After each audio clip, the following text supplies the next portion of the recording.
சர்வதேச மகளிர் தின நிகழ்வுகள் இன்று நுவரெலியாவில் நடைபெற்றன. நுவரெலியா ஹவாயிலிய சந்தியிலிருந்து திருத்துவ கல்லூரி வரை பேரணி முன்னெடுக்கப்பட்டதுடன் கல்லூரி மண்டபத்தில் பிரதான நிகழ்வுகள் நடைபெற்றன. இந்த நிகழ்வில் அமைச்சர் பி திகாம்பரம் மற்றும் மத்திய மாகாண சபை உறுப்பினர்கள் உள்ளிட்ட பலர் கலந்து கொண்டிருந்தனர்.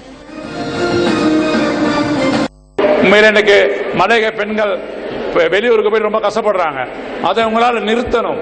எனக்கு தெரியும், எங்களுக்கு போற அந்த வேலை வாய்ப்பு தேடி போற எங்க பொருளாதார சிக்கல் இருக்கு. அந்த பொருளாதார சிக்கலுக்கு முட்டுப்புள்ளி வைக்கிறதுக்கு இந்த ஜிஎஸ்பி கிடைச்சவன இங்க தொழில் பேடைகள் அமைச்சு தரேன்.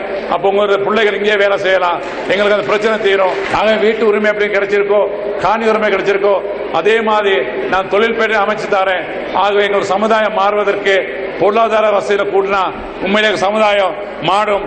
ஆகவே நீங்க எல்லாம் ஒத்துமையா எங்களுக்கு சொன்னா கட்டாயமாக 2020ஆம் ஆண்டு எல்லாம் சொந்த காணி சொந்த வீட்டில் இருக்கான்னு கூறிக்கொண்டு